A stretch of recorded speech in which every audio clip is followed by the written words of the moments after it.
aš labai dažnai parduodama kotedžiuką, sakau, tai lauksiu skambučio po 5 metų. Kada reiks parduoti, grindis galiu pats susidėti, sienas moku dažyti, sudažęs. Ar nesigirdėt? Girdėsis. Sėdi savo terasą ir kokie 6 kaimynai tave mato. Viskas vyksta ten draugiškai gerai ir ten. Iki pirmo konflikto. Kur Patrizė padėlio kortai? Kur krepšinio Kur aikštelė? stalo tenisas? Kur bendruomenį susirinkti? Kur tinklinį pažaisti? Kol dar neprasidėjo šis įdomus epizodas, turime vieną nedidelį prašymą jums. Jei manote, kad šiame kanale randate įdomaus turinio, paspauskite mygtuką prenumeruoti. Na, o jeigu manote, kad šis video bus įdomus, paspauskite mygtuką, patinka ir brūkštelkit bent trumpą komentarą. Ačiū Jums už tai. Tai kolegos, praeito laidoje pašnekėjom apie didelius namus, kaip ponai gyvena, bet turbūt reikėtų pašnekėti ir apie tai, kaip dauguma Vilniaus gyvena, kaip sakyti, kotedžuose ir sublokuotuose namuose. Kas apskritai yra kotedžas ar sublokuotas namas? Ar tai yra tas pats, ar kaip tu Patricija manai? Turbūt kotedžo tokia savoka, jinai tarp žmonių paplitus yra daugiau šnekamoji kalboje ir tai yra tas blokuotas namukas ar vieną sieną turintis bendrą su kaimynu arba 2, turintis terasytę, įėjimą tiesiai iš lauko. Turbūt toks daikčiukas. Nes jeigu pasižiūrėsi kalbos komisiją, kaip vadina kotedžą, tai ten išgėręs nesuprasi. Individualus vienbutis, blokuotas namas ir panašiai. Ir ten nesuprasi. Tai kaip mes suprantam, kotedžas ir sublokuotas namas, tai sublokuotas namas yra iš 2 dalių ir jisai dažniausiai būna arba per sieną, arba per garažą. Nebūtinai iš 2, gali būti ir iš kelių dalių blokuotas. Tada jau kotedžiukai labiau. Jo, tada jau man toksai, kada... Vis tiek tai yra blokuotas namas. Jo, bet tada jau man toks labiau atrodo, kad kotedžas. Žodžiu, kalbėsime apie blokuotus namukus. Taip, šiandien kalbėsime apie sublokuotus namus, ne individualius namus, apie jų niuansus tiek ir techninius, tiek ir teisinius, kokias dažniausiai klaidas daro vystytojai, ką slepia vystytojai, kaip sakyt. Ką reikia jų paklausti atėjus pirkti. Jo. Ir šiandien mūsų laidos rėmėjas, kuriem norim padėkoti, tai yra internetinė baldų parduotuvė baldai1.lt. Jie sako, kad baldai prasideda nuo gerų kokybiškų baldų, tai jų tinklapyje galite rasti tikrai ne vieną, 10 ir 100 baldų. Ir sako, kad galite apstatyti ten ir kotedžą, ir sublokuotą namą. Jo, tikrai kokybiški baldai, didelis pasirinkimas, greitas pristatymas, tai... Silankykit, pasižiūrėkit. Ir mūsų ištikimas partneris, skelbimo portalas, NT skelbimo portalas realu.lt. Ten irgi daug kotedžiukų ir namukų. Labai daug kotedžiukų. Tai jau ko rasi ten tikrai. Tai o apskritai, ko žmonės tikisi iš sublokuoto namo, pirkdami, tarkim, kotedžą, sublokuotą namą, o ne individualų namą? Ar jie tikisi, nežinau, geresnės gyvenimo kokybės nei bute, ar tikisi mažesnės kainos nei būtų ir panašiai? Manau, koks yra poreikis? Poreikis yra gražiai gyventi, bet, žinai, klausimas, iš kokio būsto žmonės ateina. Tai dažniausiai, vėlgi, kotedžai sublokuoti namai, jie yra toks jaunesnio truputėlį pirkinys. Tai arba, kaip sakyt, gerinasi sąlygas iš buto, arba gal retesniais atvejais, kada jau mažinasi, tarkim, plotą iš galbūt jau individualaus namo, iš didelio namo, kaip sakyti, į mažesnį, į butą nenori lysti, nori kiemuko ir tada natūralus toksai pasirinkimas, tarkim, yra kotedžas, ar ne? Tai toks, galima sakyti, universalus daiktas ir jaunam, ir senam. Na, taip. Teisingai turbūt labai įvardinai, kad jisai toksai ir kai reikia daugiau kvadratų, ypač ten, nežinau, iš 2-3 kambarių buto, persikelt į 4 kambarių, tipinis toksai kotedžiukas, rečiau būna 5. Ir žinai, būna kartais vyresnio amžiaus žmonės, ten tėvai ir panašiai, ypač tie, kurie gyvena, nežinau, individualiam dideliam name, dažnai būna supeikia ten kotedžą, tai ten, žinai, tai kiek čia to žemės, žinai, ten tai kiek čia to ploto, bet, na, reikia suprasti, iš kokio, tarkim, būsto ateini, iš kokio keiti, jeigu, nežinau, gyveni, nežinau, 2, tarkim, kambarių, ar būnė 3 kambarių bute, be jokios žemės lopinėlio, tai tikrai, kaip kotedžas yra pasigerinimas. Tai turbūt apibūdinant, kas yra tas pirkėjas kotedžiuko, tai dažniausiai žmogus, kuris nori terasytės ir nori, kad ir nedidelio žemės klipuko, bet turėti savo žemę, savo terasą ir savo dažniausiai parkavimo vietą tu turi prie kotedžiuko irgi šalia prie įėjimo ar toliau arčiau, bet vis tiek turi. turbūt pagrindinis tas noras išeiti iš buto į kotedžiuką yra būtent dėl šitų dalykų. Ir reikėtų turbūt nesulyginti, nesugretinti visiškai su namu dėl to, kad jų ir kainos skiriasi gerokai. Tai jeigu taip paimkim, turbūt kotedžo kaina yra artimesnė butui, panaši buto kainai, kartais net ir kvadrato kaina yra gerokai mažesnė, mes vėliau pabaigoje laidos aptarsim šiek tiek keletą tų sublokuotų namų projektų ir pamatysim, kad kvadrato kainas tikrai žemesnės. Jie labai dažnai būna šiek tiek nutolę nuo miesto centro, tai jeigu lyginsim ten kokį 3 kambarių ar 4 kambarių, ko iš vis nėra labai daug mieste, butą su kotedžiuku, tai dažniausiai už tą patį plotą tu net ir mažiau sumokėsi pinigų, bet turėsi dar ir žemės. Tai va, atsakant tik į tavo klausimą, žmonės dažnai tikisi geros kainos, nes kotedžas yra dažnu atveju yra tarpinis variantas tarp buto ir Pastebėt jūs tarp pirkėjų, kad gyveno kotedže 5 metus ar ten 7 ir sako, norim jau to individualaus, nesublokuoto. Aš labai dažnai parduodama kotedžiuką sakau, tai lauksiu skambučio po 5 metų. Kada reiks parduoti? Taip, ir tada jau kraustysimės į namą. Ir labai dažnai tai būna iš tikrųjų, nes natūralu, turbūt jau išaugi tą kotedžiuką jau ir vertė pakilusi. Ir pajauti tuos minusus sublokuoto namo. Taip, kad reikia kažkur pavažiuoti toliau, bet vis tiek tas noras, jeigu jau patiko gyventi kotedžiukė, tai dažnai labai retas, kuris iš kotedžiuko į butą vėl kraustosi.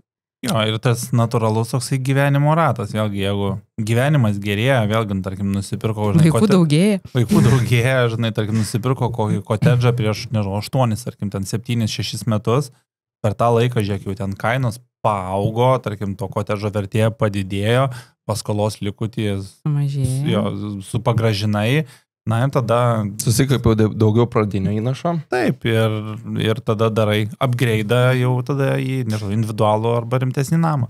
Ok, o kokia yra, tipinė kvadratūra kotedžo šiuo metu rinkoje, sutinkamo ar vystytojai kokius stato, tas sweet spot, kuris yra geriausias. Apie 90 kvadratų gal tokie. Štai toks norėčiau sakyti 100, bet turbūt psichologinė riba turbūt iki 100. Bet čia jau be garažo. Jo, be garažo. Aš taip gal sakyčiau 90-110, tokį platesnį gal truputėlį rėžį. Bet yra girtų mažiukų ir po 70 kvadratinių metrų, bet dažniausiai jau jie yra tokie ankštoki. Nes ir kambariniai dideliai, ir pasidėjimai vietos. Toks jau tikrai labai artimas būtų variantas, jisai dažnai būna tai dar laiptai, pigesnis net katilinė ir tada žiūri, kad mažai vietos. Ir vėlgi, pavyzdžiui, jeigu mes šnekam apie Vilnių, tai taip sutikčiau su Ignu, kaip sakai, tarkim, jeigu rėžiasi, 90-110, bet, pavyzdžiui, jeigu paėmus į Kauno miestą, tai jie yra mažesni. Va toks niuansas, kad jie yra... Kaune žmonės mažiau vietos užima. 70... Mažiau daiktų turi. Mažesnis ego. Kūdesni. Tai ten apie turbūt 70-90 labiau gal tokie mažesni, nes tiesiog, kad suminė kaina būtų mažesnė ir bent jau viso taip sako. Jo, bet nereiktų suprasti, kad kotedžai ten maksimum iki 110 kvadratų sublokuotų namų būna ten ir po 150 ir po 180 kvadratų, bet tai jau daugiau turbūt yra nuokrypis nuo to standarto ir čia galbūt aš jau sakyčiau tiem pirkėjam, kurie nori garažą. Tikrai yra ta dalis pirkėjų, kuriem namas asocijuojasi su bent jau vienos vietos garažu. Kuris dažniausiai būna pilnas daiktų. Automobilis stovi prie. Dviračiai, padangos, kaitai, motoroleris. Nes dažniausiai būna jie nedideli, ten apie 20 kvadratų ir toks, vienam automobiliui ir padangom arba tiesiog daiktam. Bet jau toks daiktas yra brangesnis, nes jo tą garažą pastatyti kainuoja kvadrato kaina turbūt tiek pat ir ta suminė kaina jau ir žemės jiems reikia daugiau. Taip, ir žemės daugiau. Tai dėl to turbūt vystytojai ir renkasi statyti be tų pagalbinių patalpų, o ten vėliau nusimesit kažkokį sandėliuką, pasistatysit, aišku, man tai labai darko tos visus sklypų vaizdą, tie visi skardiniai, mediniai, popieriniai tie sandėliukai. Bet dabar pataisykite, jeigu klystu, bet man atrodo, kad dabar ypač Vilniuje, tarkim, tam pirkėjų ne visada jau rūpi tik tai kaina, kuri yra būtų vienintelis kriterijus. Yra, kurie tikrai, pavyzdžiui, nori ir to paties garažo ir sutinka už jį mokėti, nesitikė, kad jisai bus už dyką. Ir, tarkim, tų kotedžų toli gražu, kaip sakyti, ne visur yra Žinai, garažai. kas, Pauliau, jau yra daugybė žmonių, kurie ateina pirkti kotedžiukų, yra pagyvenę naujos statybos ar apynaujas statybos butuose ir turėję parkingą po žeme, po namu. Tai pripratę, kad ateini, arba mašina neprikaitus, arba neapsnikta ir galvoja, kad atsikėlusi kotedžiuką vėl laikyti laukia automobilį, kaip ir nebūtų labai didelis džiaugsmas. Ir bent jau pradžioje įsivaizduoju, kad laikys jį garaže. Yeah. Nelaikys jie tam garaže. Vis tiek. Kaip ir 90% visų pirkėjų. Aš laikau, visiems visada sakau, mano automobilis garaže. Mes laikom. Ok, tai turbūt kotedžas yra neatskiriamas nuo, pavadinkim, naujos statybos, tai yra vis tiek dažniausiai naujas daiktas ir neatskiriamas nuo tų visų statybinių niuansų. Tai, dažnai sutinkami terminai yra dalinė apdaila ir pilna dalinė apdaila. Kaip tam pirkėjai susigaudyti, kas yra ta tikra tipinė? Vis tiek yra dalinė, tai nėra pilnai įrengtas. Tai kaip gali būti pilna, bet dalinė apdaila. Arba būna nepilna dalinė apdaila. Na, čia jau kaip pavadinsi, jo, ten. Vieni sako tiesiog dalinė apdaila, kiti sako dalinė. Ką norėjom, tą padarėm, ko nenorėjom, to nepadarėm. Iš esmės, žinai, čia nėra turbūt tokio, apskritai tokių vėlgi patvirtintų terminų, kad štai yra tokia nepilna dalinė, čia yra dalinė, čia yra pilna dalinė. Čia toksai... Į tą įeina tokie ir tokie darbai, į tą tokie ir tokie ne. Ne, nėra kažkur aprašyto, bet vis tiek yra rinkoje nusistovėjęs standartas, kas yra pilna dalinė apdaila. Tai va, apie tą ir pakalbėkime. Nu tai gerai, bet reikia turėti omeny, kad pas kai kuriuos vystytojus ta pilna dalinė apdaila yra tiesiog dalinė apdaila. Nu nepasakyčiau taip. Vis tiek pilna, visi vystytojai daug maž supranta panašiai. Jo, tai gal tada kas turėtų būti pilnoj dalinėje apdailoj tikrai padaryta ir ko nebūna, ne pas visus būna. Nu tai sakykime, išbetonuotos grindys. Tai gal pradėkime nuo dėžutę, fasadas pilnai, visi jau padarė. Jo, ir fasadas pabaigtas pilnai, jeigu jau ne tik apšiltintas, bet ir nudažytas, ar klinkeris, kas jau ten bebūtų. Dekoras uždėtas, kitaip sakant. Pertvaros tada turbūt turėtų būti vidinės. Vidinės ir jos nutinkuotos. Taip. Apskritai visos sienos turėtų būti nutinkuotos. Išvedžiotos komunikacijos, tai yra elektra, vandentiekis, nuotekos iki taškų. Kanalizacija, taip. Grindys išbetonuotos. Ir šildymo sistema išvedžiota. Taip, grindise išvedžiotos šildomų grindų vamzdeliai, arba jeigu radiatorinis, tai vamzdžiai radiatoriams. Kad jau tiesiog tada jau jungiasi katilą ir viskas ir gali šildyti. Bet katilas neįeina. Taip. Rekuperatoriaus patys vamzdžiai. Kartais būna, kartais ne. Čia sakyčiau turbūt nuokrypis, jeigu būna. Dažniau nebūna. Dažniau nebūna. Kažkaip aš nematau, dažnokai matau, tai nekainuoja labai didelių pinigų, bet vizija, kad jis yra išbaigtas, vis tiek yra... Bet kažkaip atrodo man, kuria tos vizijos, manau, čia tas vamzdis. Nežinau, man atrodo, kad labai pirkėjai nedaro didelės bėdos, jeigu, tarkim, nėra ten tų vamzdžių išvedžiota, visi žino, kad ten nekainuoja labai daug. Taip. Ir, sakyčiau, jau lab, jeigu išvedžioja apriboji truputėlį jau irgi pertvaras kažkokias, jeigu kažką nori pastumti, turi koreguoti šitus dalykus. Jo. Tai gerbuvio iš gerbuvio pusės turbūt nėra tokių aiškių standartų, bet dažniausiai kas būna trinkelės, bortai, aplink namą nuogrinda arba takelis apėjimui. Ir norėtųsi, kad būtų turbūt išlygintas sklypas ir kažkokio, nežinau, juodžemio užvežta kažkiek. Bent jau išlygintas. Bent jau toks minimumas yra išlygintas. Juodžemis ir vėja turbūt irgi jau nėra tipinis dalykas, nes vystytojai dažnai nenori tos vėjos daryti, nes reiks ją vėliau pjauti, jeigu neparduosi. Bet bent drenažas, kad būtų, tai taip, nes kartais būna, kad paskui kaupėsi drėgmė ir tu ateini prie savo namų, kur matai, kad jis baloj stovi. Taip, tai čia turbūt tokie pagrindiniai dalykai. Terasa turbūt irgi įeina į tą dalinės. Bet dažnai nebūna. Ne visada. Būna kartais kaip opcija nurodyta. Arba padaro trinkelėmą, paskui žmogus vis tiek darosi medį ir tas toks. Jo, pavyzdžiui, pas mane vienas vystytojas, tai mėgsta tas trinkelinės terasas. Nejauku, ne fain. Jo, man irgi nelabai jauku. Bet patogu. Žalytė ten tarpusi žauga. Ką turbūt reikėtų pabrėžti, kad katilas, rekuperatorius ir kita įranga tikrai neįeina. Taip. Nes kai kas ateina, o tai kaip čia neveikia šildymas dar.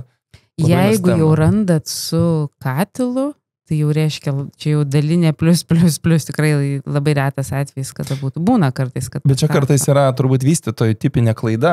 Nepavadinkim gal tai klaida, bet toks perteklinis darbų kiekis, kurį padaro. pirkėjas to galbūt neįvertina, lygindamas su konkurentais ir jam atrodo tada, kad kažkodėl šitas namas daug brangesnis, o ta visa įranga kainuoja nemažai. O dažniausiai tai įranga, jeigu jau ir pajungta, tai reiškia ir išbandyta, tie visi vamzdeliai, ta pati šildymo sistema, kas yra didžiulis privalumas iš tikrųjų jau turėti. Bet, žinai, pasižiūri kartais skelbimus ir matai, kad vėlgi nuvystytojai tarpusavį konkuruoja, iš to ir atsiranda, tarkim, ta nepilna dalinė apdaila arba dalinė apdaila, kur iš tikrųjų nėra dalinė apdaila, tam, kad parodyti tą suminę gražią kainą. Jo, mažesnę kainą. Tai ką tada jie nedaro, kokių darbų, kaip tai atrodo tada ta dalinė? Būna net be pertvarų vidaus. Būna jo, be pertvarų būna. Tai atitinkamai tada yra elektra neišvedžiota. Jo, su paaiškinimu, kad pasidarysit kaip norit. Arba aš tikrųjų, kai išvedžiotas grindinis šildymas, tai koks jau ten labai kaip norit pasidarysit. Nu, gali šiek tiek koreguoti. Yra šiek tiek, bet labai minimaliai. Arba, žinai, tarkim, ten sienos netinkuotos. Elektra neišvedžiota, tik tai vienas taškas.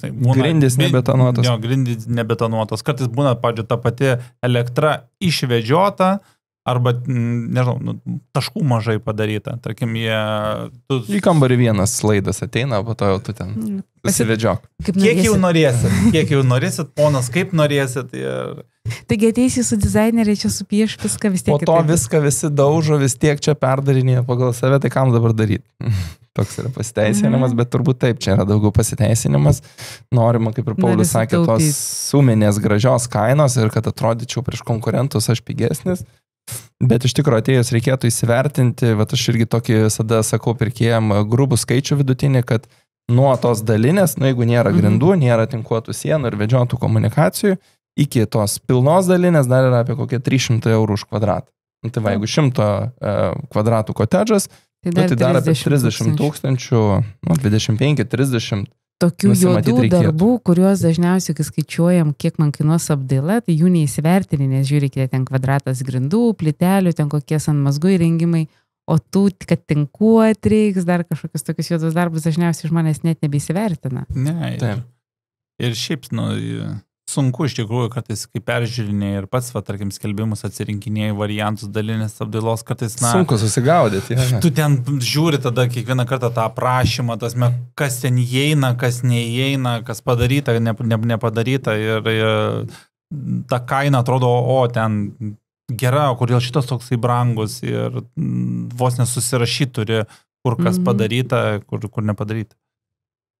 Ok, o pakalbėjom apie šildymą, kad nenumato katilų, bet dažniausiai būna turbūt vis tiek projektinis kažkoks šildymas numatytas. Kokie dabar, nežinau, tipiniai sublokuotų namų šildymo būdai yra? Oras vanduo. Aeroterminis, jo. Taip. Tai čia reiktų suprasti pirkėjų turbūt, kad tai nėra elektrinis šildymas, kiti sako, tai čia tik elektra, tai čia labai neefektyvu, kai didelis šaltis, ten jie labai daug siurbia, tai iš tikrųjų turbūt ištobulėjusios tos technologijos yra ir tai tikrai vienas dabar ekonomiškesnių. Po geoterminio turbūt tai yra vienas turbūt efektyviausių dabar. Geoterminis kažkaip dabar jau nebepopuliaru. Jo rengimas labai brangus, visada būdavo. Čia gal daugiau individualių namų, prabangių tokių namų. Kaip ten sako, šildymo Mercedesas. Įrengimas brangus, bet išlaikymas tada jau pigus. Tai aeroterminis turbūt dabar populiariausias.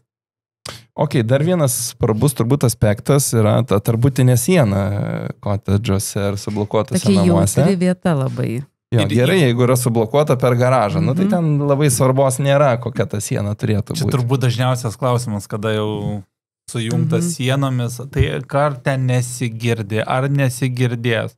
Girdėsis. Girdėsis. Kažkiek daugiau mažiau. Klausimas, kaip vystytojas tą sieną padaro. Bet yra statybiniai, kaip sakyti, statybos reglamentas, kiek jinai turi būti, kaip sakyti, kokia garso akustika, kokia garso izoliacija. Tai kokia jinai turi būti.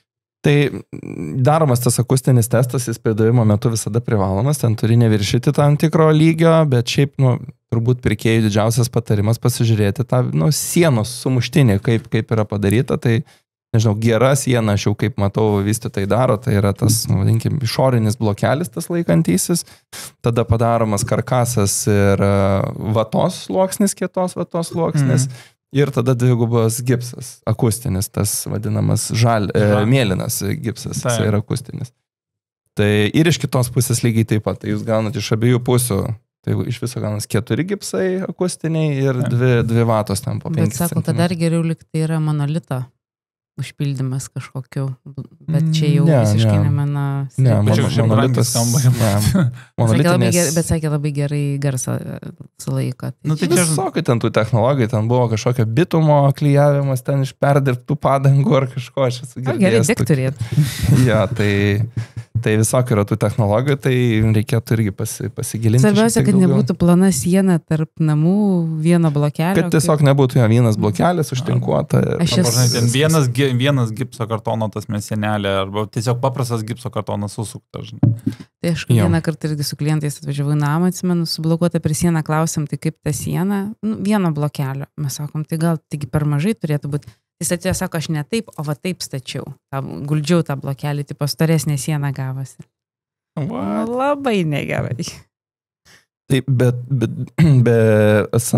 akustinio testo turbūt daromas dar yra ir sandarumo testas. Taip. Tai labai dažnai žmonės prašo, sako, o tai jūs man ten duosite tą energinį sertifikatą. Taip. Ir vystytojas sako, tarkim, ne, man tai išduosim sandarumo testo rezultatus ir pasidarysit sertifikatą. Tai ar čia teisingai sako, ar ne? Teisingai. Teisingai, jo, nes energetinis sertifikavimas daromas prie 100% baigtumo. Jeigu tu perki dalinę apdailą 85%, tai tikėtina, kad tas kotežas ir neturės to energetinio sertifikato, jis turės tik tais tos projektinius skaičiavimus. Bet viena iš tokių pagrindinių sudėdamųjų dalių, nuo kurios, kaip sakyt, priklauso ta klasė, tai yra tas sandarumo bandymas, kurį turbūt normalu yra, kad vystytojas padaro savo darbų apimtyje. Jo, ir pačiam vystytojui yra daug ramiau. Jeigu tu padarai sandarumo testą, atidavai sandarų namą, tai maža kaip jis jie beįsirenginėtų, jau nebe tavo atsakomybė. Jo, gal jis įsirenginėdamas sugrėžios tą fasadą. Taip, ir paskui sakys, kad nepraeinu sandarumo testą. Taip. Bet sakai žmogus, kad taigi dabar negalima parduoti su ne 100% priduoto namo, kaip iš čia parduodat 85%. Jo, tai yra šitas įstatymas, bet reikėtų dar paskaityti atidžiau jį, kad jisai vienbučiam ir dvibučiams namams negalioja. Tai nėra kažkoks išsisukinėjimas, tai yra tipinė praktika parduoti su 85, kartais 80. Nes dažnai būna žmonės ir mažesnis baigtumas. Jo, kaip sakai, kartais būna žmonės kažką kažkur girdėjo, kažkur čia 100% ir atrodo, kad jau tu čia, žinai, suki uodegą bandai išsisukti nuo to pridavimo. Taip, čia yra daugiabučiam namam. Tai va. Ir tai ten, žiūrint, kuriais metais išduotas statybų leidimas dar priklauso. Tai koks tipinė jūs sutinkat baigtumą, kotedžuose su pilna dalinė apdaila? Virš 80%. Jo, tai gali būti 82, 83, 85 toks dažniausiai sutinkamas, bet reiktų, žinai, įsigasti, jeigu perkat tą vadinamą dalinę apdailą, nepilną dalinę apdailą. Nu, tarkim, aš nesenai pardaviau kelis kotedžus, kur nebuvo nei grindų, nei santinkuotų sienų, jau baigtumas buvo 70%. Bet ir bankas finansuoja mažiau. Finansuoja, ne visi bankai finansuoja. Bet ne 85% mažiau. Jo, man atrodo, šiek tiek mažiau, aš dabar tiksliai nepamenu, bet finansuoja, tikrai galima susitarti ir tiesiog jeigu matot, kad gera objekto kaina ir jūs tos darbus pasidarysit ten pigiau, tai tikrai galima tokį irgi pirkti, nėra čia kažkoks nuokrypis. Arba galima vėlgi, jeigu įmanoma, tarkim, tartis su vystytoju, kad tu pasirašai preliminarią sutartį, palieki avansą, sutartyje yra ir nurodyti įsipareigojimai, kad tu padarysi tą ir iki sutartos dienos bus 85%, tarkim, ar tai nemažesnis negu 80% baigtumas. Ir viskas, ir tada jau galėsi tvarkytis paskolą ir pirkti. Ir dar reiktų nepamiršti paprašyti vystytoją įsitraukti į sutartį, kad jis ir priduotų tą 85%. Ne tik atliktų darbus, bet tada, kai jis jau jį priduos ir tu darysis vertinimą, tai jau ir tavo turto vertė visai kitaip atrodys. Jo, žinoma. Ok, o šiaip, kur dažniausiai taupo vystytojai iš tų techninių dalykų, ką jūs pastebit, nežinau, ką reikėtų atsižvelgti pirkėjai? Elektra, neišvedžioja elektros. Arba mažai taškų, kaip sakėm, išvedžioja. Arba, pavyzdžiui, valymo įrenginį padaro, tarkim, 2 namam vienas bendras. Tai patogu. Mes šitą klausimą dar paliesim. Labai dažnai tvoros nedaro. Tu paminėjai dar elektrą, prisiminiau, dar taupo elektros galingume. Pastebit tą? Taip, dėl to, kad įmonėm yra gerokai brangiau pasididinti galę negu fiziniam asmeniui. Jie dažniausiai užsisako ten kokius 5 kW tą startinę įmoką susimoka, o po to, jeigu ten didinsis ir ten iki 11, 14. Svarbiausia, kad galimybė būtų didintis. Tai turbūt čia fiziniam asmeniui nusipirkus nebus labai brangu, bet Bet nereikia išsigąsti. Teisybės dėlį reikėtų pasakyti, jeigu ten kažkokių super darbų nereikia padaryti, ten turbūt apie porą šimtų, keli šimtai eurų. Būna... Dabar, žinok, pabrangiai yra. Truputį brangiau visi šitie dalykai kainuoja tas galios didinimas, nes čia turbūt susiję su visais šitais saulės energetikom, elektriniam, reikia jiem atsinaujinti tos tinklus, tai tos įmokas šiek tiek laidukai per silpni. Ja. Bet turbūt žmogui sudėtinga yra sužinoti, ar ten galėsiu aš pasididinti, nu tarkim, aš norėsiu pasidaryti saulės elektrinę ir ten turiu elektromobilį. Ir man reikės kokių, nežinau, 14-18 jo, tai dėja, kad jau tikrai turbūt 100% tai sužinotum, tai turi pats vystytos jau užsiklausti. Jo, užsisakyti techninės sąlygas ir matyti, ar techniškai įmanoma šitą dalyką. Jo, tada esu atsako. Jo, bet reikėtų turbūt nebijoti irgi to, jeigu pamatot, kad ten 5 kW. Tai nereikia jo galvoti, kad čia jau viskas, visam likusiam gyvenimui. Kad virdalį jungus išmušinės man visą gyvenimą dabar. O pažiūrėt, iš statybinės pusės, ir to nuo Lietuvoje, tarkim, mūras stato, ar ne, ten iš silikatinių blokelių, tarkim, jeigu kitokiais blokeliais, nežinau, stato, čia taupimas ar ne? Ne, nu turbūt yra įvairių tų technologijų, nepasakysiu, turbūt tai nei viena kažkuri geresnė ar blogesnė, dažniausiai sutinkami yra tas silikatiniai blokeliai ir keramikiniai blokeliai, tai tiek vienas, tiek kitas turbūt turi savo pliusų. Nes būna, žinai, kartais ypač jaunesni pirkėjai pasikviečia ekspertą ir ekspertas, žinai, visada aš tai kitaip būčiau statęs, žinai, čia.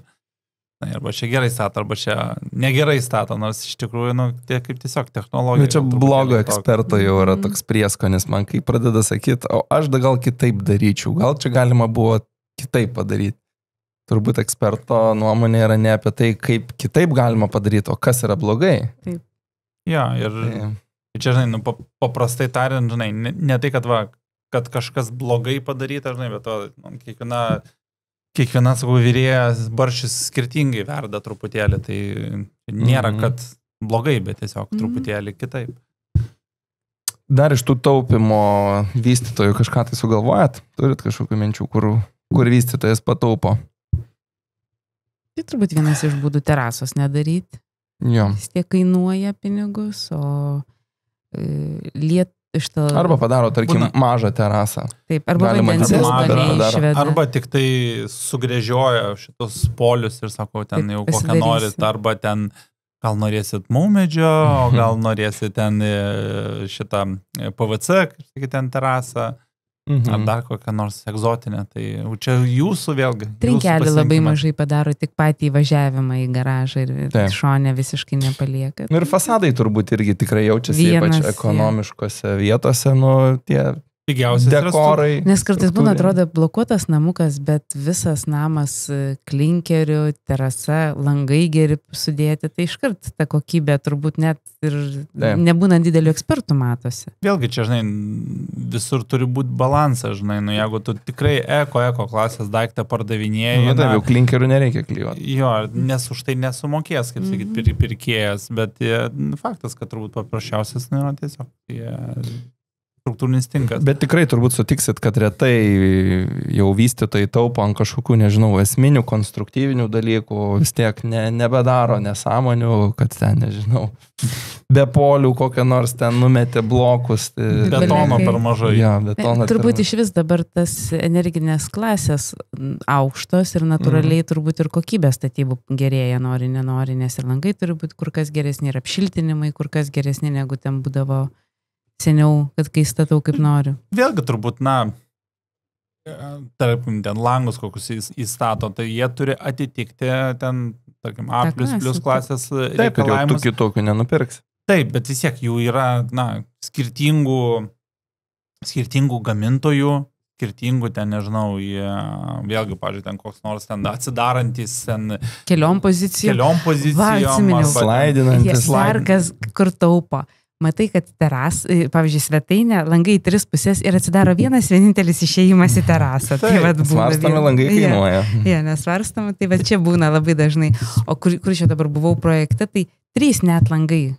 Pirmam aukšte iš svetainės, kur gali išeiti. Pau, galvoju, taip keistokai. Šiaip retai pastebimas dalykas, bet pats langų aukštis irgi įtakoja langų kainą ir kartais tiesiog yra, pamažinti tie langai, ten, nežinau. 220, 230, kitose projektuose ateini ta erdvė. Didžiulė, taip. Didžiuliai langai ten 270, 260 ir panašiai. Vitrininiai, žinai, kai kur tokio, žinai. Bet žinai, vėlgi, kam ko reikia. Taip, vėlgi, kokį produktą statai. Taip. O gerai, dabar pakalbėjome, jeigu žmogus nusiperka, tarkim, tą dalinę apdailą, jau tą pilną dalinę apdailą, viskas padaryta, kiek reikėtų nusimatyti šiai dienai iki to pilno įrengimo, su pilna apdaila, kad jau žmogus galėtų pradėti gyventi. Be minkštų baldų? Jo, sakykime, be minkštų baldų. Virtuvė, ten spintos, su korpusiniais tokiais baldais, bet be minkštų. Jo, be detalių jau ten didesnių, bet kad būtų katilinės įranga, rekuperatorius, visa santechnika, plytelės, dažai, grindis, duris, ir virtuvė. Ir esminiai korpusiniai. Kiek jūs sakytumėt, 100 kvadratų kotedžiukui? 100 reikėtų. 1000 už kvadratą, sakytum? Aš sakyčiau apie 800. Aš sakyčiau gal jo, daugokai. Žinai, toks Patricijos lygių jau. Modernios klasikos interjerė. Ne, aš apie gerus antmazgus galvoju. O šiaip, žinai, tarkim, jeigu ekonominės klasės daiktą, kur vėlgi dedi paprastesnį, tarkim, laminatą, paprastesnį santechniką, vėlgi ten durys standartinės, tokios būna, nežinau, iš senukų, iš ermitažo, dar kažkur. Na, nebūtinai čia jau taip jau reikia nupiginti, bet... Tai tada 1000 nereikės. Taip. Tada, žinai, gali... 700-800 eurų tikrai turbūt galima sutilpti be tų baldų, minkštų ir o buvo detalių. Laikai, kada sutildavom į 3,50. Litų. Kada tas buvo? Prie lito. Prie lito. Jo, tai iš tikrųjų kartais vystytojai parduoda dabar pilnai įrengtus namus ir kitiems žmonėms atrodo, o Jėzus, tai kiek čia ten 80 000 įrengimų, aš gal pasidarysiu pigiau kažkaip tai ir panašiai, bet... Ir po to, žinai, pasidaro, nepasidaro, dalinai pasidaro, žinai. Pusiau pasidaro, žinai, paskui, žinai, pardavinėjai, žiūrėk, tai, žinai, tai ten tai plintusų nėra, tai apvadų nėra, tai ten 2 palangių trūksta. Iš 3 antmazgų vienas tik įrengtas, kiti 2 palikti įvairių būna. Jo, tada dažnai dažyta koks nors savo rankom ir, žinai, ten kokios duobelės likę, tai, paskui, aš suprantu, kad, žinai, tas ne šiaip savo, kaip sakyt, o dideli pinigai žmonės taupo ir tas atsirūksta. Jo, turbūt labai dažna klaida būna, kad žmonės daug optimistiškiau žiūri į tai, už kiek įsirengs. Ir va, kaip dabar šnekami, sako, 800, šia apie 1000, būna, kad ir skaičiuoja 600 įmanoma, bet paskui prasideda tų dalykų, kurių neįsivertina, kaip ir grindim, kokių ten paklotų reikia, ar katilas, ir kokie pajungimai ir taip toliau. Ir ta prasme vis tiek ta samata, aš visada sakau, jeigu jau darote įrengimo samatą, prisidėkite dar 15-20% tam, kad nespėtumėte. Ir tai brangus daiktas. Tai reiškia, pradėkite taupyti daug anksčiau, negu išleido 70% turėto samatos. Nes tada jau sunku. Taip atrodo, čia taip sako, bet taip nebus. Ne, aš vis tiek grindis galiu pats susidėti, ten sienas moku dažyti, sudažęs. Tai žinai, kad čia kas tada lieka ten? Katilą žiūrėk, katilą pasidarysi, bet paskui sako, žinai, reikės pajungimų, visą santechniką sujunginėti. Dar tai ten čia, 2000 eurų. Jo, ir iš tikrųjų, kartais to pritrūksta, už tai visada rekomenduoju šiek tiek daugiau turėti. Aišku, čia disclaimeris, kad filmuojam 2025 metų birželį, tai šitos kainos yra šiai dienai. Gal mūsų podcastai bus žiūrimi ir po 5 metų. Ir sakys, kokie 800, dabar 2000. Ekonominis. Paulius su savo litų kainom išėjo. Taip. Tuoj tas litras kaip rublis skambės, žinai. Jo, aišku, reikėtų turbūt nepamiršti ir tų teisinių kotedžų sublokuotų namų niuansų, kurių yra nemažai ir kiti net išsigąsta kartais, tai va čia šiek tiek ir nuraminsim, ir informuosim, ir supažindinsim. Tai mačiau pašnekėjimą apie tą pridavimą 100%, kas priduoda, tai čia dažniausiai yra pirkėjo. Jo. Nebent yra perkamas pilnai įrengtas namas. Bet kartais būna pilnai įrengtas, bet nepriduota 100%. Nes kita dalis neįrengta, ne? Jo. Tai va čia turbūt vienas iš svarbiausių akcentų yra, kad perkant dvibutį namą arba kotedžiuką negali vienas pats prisiduoti be kaimyno. Pirmiausia yra priduodamas namas, o paskui priduodamas kiekvienas tas butas atskirai. Taip. Tai va šita vieta yra... Kol abi dalis nėra pilnai įrengtos, tu jo nepriduosi. Taip. Ir būna taip, kad kartais kaimynas nespėjo. Ar nespėjo, ar jam neaktualu, ar dar būna neparduotas ilgesnį laiką. tai iškart dėrėkite su banku dėl ilgesnio pridavimo laikotarpio, nes bankas lieps prisiduoti. Jo, tai vat norėjau sakyti, kad čia iškart gali žmonės išsigąsti, kad oje, tai mangi bankas sakė, kad reikia per pusę metų ar metus prisiduoti ir man čia pakels palūkanas. Tai iškart kalbėkit su banku. Jo, reiktų kalbėti su banku ir tikrai esu girdėjęs, kad užtenka net kartais ir pasidaryti savo būto tiesiog kadastrinę bylą 100% baigtumui. Nebūtinai jinai turi būti užregistruota, bet parodyti, kad tu savo dalį jau esi pilnai įrengęs ir dėl to bankas galėtų nekelti tų palūkanų.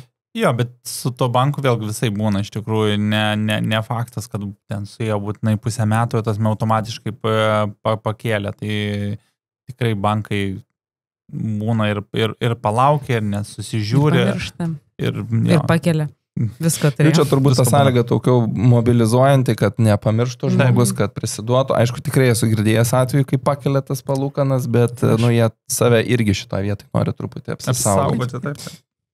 Ok, kitas toks teisinis niuansas yra, prie sublokuotų namų, kaip taisyklė, yra sklypo naudojamasi tvarka. Taip. Tai yra, esat bendra savininkai, ten tu turi savo dalį, butą, aš turiu butą, o sklypas mūsų bendras. Bet čia, ar normalu čia yra? Čia aš manau, kad šitas kyla iš to, kad, jie žmonės dažniausiai ateina, ir klausia, ar butas narkotedžas turi savo unikalų numerį. Nes yra tokių turtų, kaip sakai, turtinių vienetų, kur yra bendra nuosavybė su naudojimuose tvarka, kad čia mano, čia tavo. Ir tada išgirdę, kad sklypas yra su naudojimuose tvarka, jie atrodo, kaip sakyti, išsigąsta. Tas žodžių junginys naudojimuose tvarka tada gazdina ir net nesvarbu, ar čia sklypo, ar čia namo, iš principo, kad yra blogai. Sklypai dažniausiai būna pagal naudojimuose tvarką, kotedžiukam, namukam ir tai yra visiškai normalu. Svarbiausia, kad būtų teisingai aprašyta ir kad būtų pirmumo teisės atsisakymas iškart notarinę sutartį įkeltas. Labai sudėtingai išnekėjau, čia papasakau paprasčiau. Kad kai tu pardavinėsi savo namuką, kad nereiktų tau atsiklausti kaimyną, nereiktų jam pirmam pasiūlyti ir nereiktų gauti jo sutikimą parduoti, nes tai jis gali nesutikti arba gali nerasti to kaimyno. O jeigu ten žiūrėjo kokią 5 kotedžų grandinę, jeigu tau reiks visų parašų, tai tau nereikės. Jeigu yra atsisakymas, tai nei tavęs atsiklaus, nei tu atsiklaus. Apskritai nieko nereikės derinti, čia irgi reikėtų paaiškinti, kodėl tai atsiranda, dėl to, kad ant vieno sklypo negali būti ten 2 statinių atskirų. Gyvenamųjų. Jo, arba sklypai tiesiog negali būti dalomi į mažesnius, ten tarkim, nežinau, ar ten 15 ar 10 arų sklypus, negali ten po 4,5 sudalinti. Ir tiesiog atsiranda tas naudojimas tvarkos faktorius, tai irgi reikėtų... Tai nieko baisaus. Jo, tai yra tas pats padalinimas, jūs visiškai esat atskiri, tik tai, juridiškai lieka ta bendra savininkystė. Bet nepaslaptis, kad yra ir, tarkim, ir kotedžų, arba sublokuotų namų, kurie yra irgi su naudojimuose tvarka. Pačios patalpas. Jo, pačios patalpas. Tai va čia jau reikėtų suklusti ir vėlgi, pačiu, aš pats esu turėjęs objektą ant ežeruose, labai fainas, sakim, projektas, žirgų padaryti, tokie kaip 4 butai, ir techniškai, juridiškai tai yra 2 bučiai, bet realybė tai yra 4 butai ir jie turi tikrai pakankamai didelius sklypus ir labai faina, bet yra tos naudojimuose tvarkos. Ką tai reiškia? Tai reiškia, kad ne visi bankai finansuoja, tai, pavyzdžiui, Sebas nefinansuoja, bet, tarkim, Svetbankas finansuoja, Šiaulių bankas finansuoja, Citadelė, man atrodo, finansuoja, Luminoras. Ne. Čia gal taip neišsiplės, tiesiog gali keistis tos politikos bėgant laikui, tai šiai dienai gal taip. 25 metais kol kas yra taip. Ir dėl to, ne visi. Jo, tai nereiškia, kad tu netaip kokybiškai gyvensi, gali būti, kad tu visiškai nieko bendro su kaimynu neturės ir gyvenimo kokybei jokios įtakos nedarys, bet kodėl taip būna suregistruota kartais, todėl, kad ant to sklypo buvo galima pastatyti tikėtina 2-butį namą, o pastatė 4 butus ir tam, kad padaryti 4 butus, būtų reikėję leidimo daugiabučiam namui, o turbūt toj teritorijai nebuvo galima daugiau. Jo, bet ten dažniausiai būna ne daugiabutis, ten tiesiog smulkesni turtiniai vienetai, ir viskas. Tai čia tai nei kriminalo, nei kažko tas nėra, įsivertinkit patį daiktą, jo kaina, kaip sakyti. Jo, turbūt aš norėjau irgi sakyti, jo kaina rinkoje turėtų būti šiek tiek žemesnė, nes Taip, tai taip nėra ir yra. visiškai pilnavertis daiktas. Taip ir yra, žinai. Ir viskas. Ir tada jeigu vėlgi dažnu atveju jų nefinansuoja 85%, maksimaliai turbūt 80%, bet paskolą galima gauti. Ok, o kalbėjom jau, kad sklypas yra bendras, bet kartais būna ir šiek tiek infrastruktūros bendros. Pavyzdžiui, bendras kvartalo gręžinys. Vat, nežinau, stovi 4 dvibučiai, ten 8 turtiniai vienetai ir vienas gręžinys padarytas. Ar tai reikėtų suklusti žmogui, jau čia kažkas negerai, ar viskas yra tvarkoje? Kotedžiukam turbūt iš vis labai dažnai būna, kad neturi kiekvienas atskiro gręžinio. Čia būtų labai jau keistas projektas. Taip. Dažniausiai apjungia juos, padaro vieną didelį.